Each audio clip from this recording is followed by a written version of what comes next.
আসসালামু আলাইকুম রহমতুল্লাহি বরকাতুহ। আলহামদুলিল্লাহ ওয়াসসালাতু ওয়াসসালামু আলা রাসূলিল্লাহ, আম্মা বাদ। প্রিয় দর্শক, আপনাদের সবাইকে জানাচ্ছি অনেক অনেক মোবারকবাদ, আর সেই সাথে আসন্ন পবিত্র ঈদুল আজহার অগ্রিম শুভেচ্ছা জানাচ্ছি। তাকাব্বালাল্লাহু মিন্না ওয়া মিনকুম। আমরা জানি যে একটা করোনাকালীন সময়ে এবং সারা দেশ যখন বন্যায় ভয়াবহ পরিস্থিতি, এমতো অবস্থায় মূলত আমাদের ঈদুল আজহা এসেছে, আমরা ঈদ উদযাপন করতে যাচ্ছি।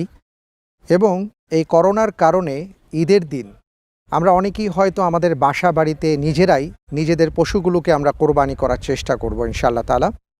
তো আমাদেরকে অনেকেই জিজ্ঞেস করেন যে আসলে পশু কোরবানি মনে হয় অনেক কঠিন কাজ, নিজের পশুকে নিজে কোরবানি করতে পারবো? আমি এই ক্ষেত্রে কয়েকটি কথা আপনাদেরকে বলবো। আলহামদুলিল্লাহ, যে পশুটি আপনি কোরবানি করবেন আপনি নিজেই তার কোরবানি করতে পারবেন, কোনো সমস্যা হবে না, দাবাহ করতে পারবেন।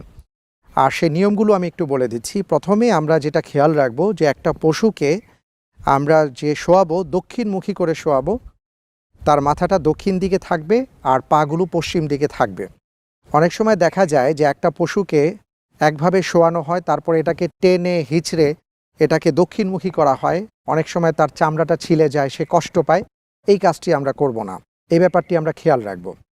এরপরে যেটা আসবে সেটা হলো যে একটা পশুকে শোয়ানোর পরে যাবাহ করার আগে আমরা দেখি যে একটা ফর্দ আমরা, যিনি কোরবানি করবেন, যাবাহ করবেন, আমরা তার সামনে উপস্থাপন করি।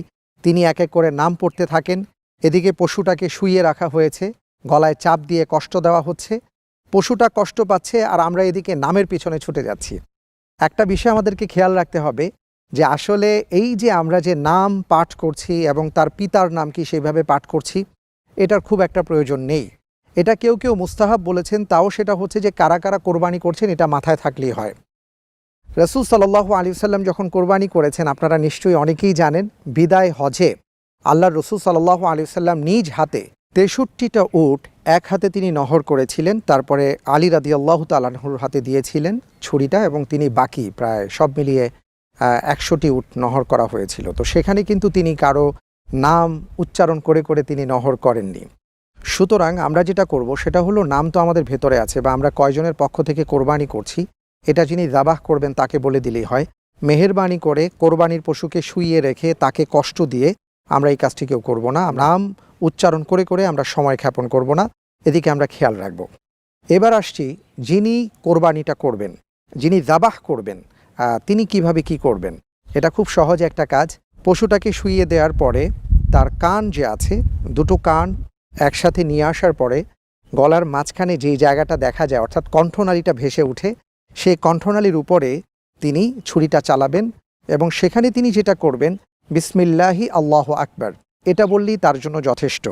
এখানে আরেকটা কথা আমরা বলে রাখি যে পশু শুইয়ে রাখার পরে আমরা দোয়া পড়তে থাকি, ইন্নী ওয়াজ্জাহতু ওয়াজহিয়া লিল্লাযী, লম্বা আমরা একটা দোয়া পড়ি।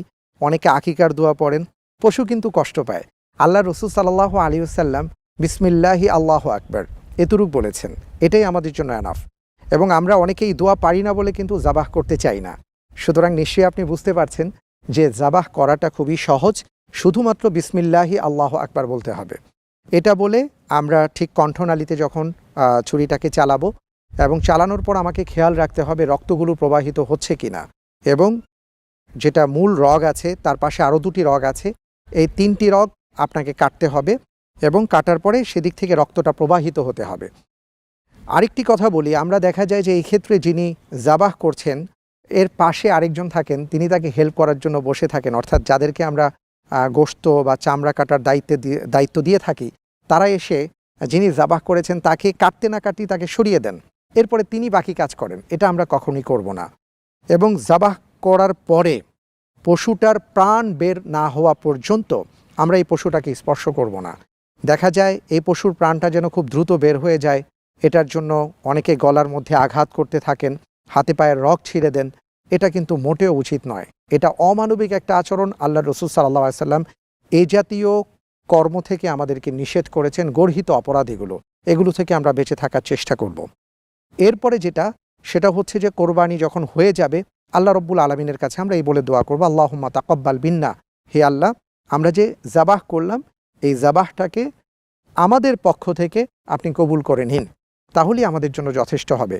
যদি আপনার মনে চায় যে আপনি নাম উচ্চারণ করবেন, তখন সেটা বলতে পারেন যে হে আল্লাহ, এই কোরবানির পশু আমরা জবেহ করেছি তোমার উদ্দেশ্যে, অমুক অমুকের পক্ষ থেকে তুমি কবুল করে নাও, তাহলেই আমাদের জন্য যথেষ্ট হবে।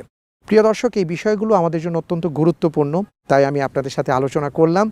আর আরেকটা ব্যাপার আমরা খেয়াল রাখব, পশু কোরবানি করার পরে এটা একটা আমাদের জন্য ইবাদা, ঈদের দিন এটা একটা ধর্মীয় ইবাদত।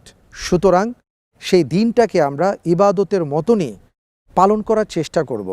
ধর্মীয় একটা বিষয়কে আমরা যেন মেহেরবানি করে অন্যান্য সাধারণ আচরণের সাথে মিলিয়ে না নেই, সেদিকে আমরা খেয়াল রাখব। আল্লাহ তাআলা আমাদের সবাইকে সেই তৌফিক দান করুন, আমরা যেন সবাই সুন্দরভাবে ঈদ উল আযহা উদযাপন করতে পারি এবং এই কোরবানির গোশত হাদিয়া স্বরূপ আমরা সবার মাঝে যেন বিলি বন্টন করতে পারি, সেই চেষ্টা আমরা রাখব। আল্লাহর কাছে দোয়া করব রব্বুল আলামিন যেন আমাদের সবার কোরবানি কবুল করেন, যারা কোরবানি করতে পারেননি তাদেরকেও যেন আল্লাহ তাআলা কবুল করেন, আমিন। এই প্রত্যাশায় সবাইকে আবারও ঈদের অগ্রিম শুভেচ্ছা জানিয়ে বিদায় নিচ্ছি। আসসালামু আলাইকুম ওয়া রাহমাতুল্লাহি ওয়া বারাকাতুহু।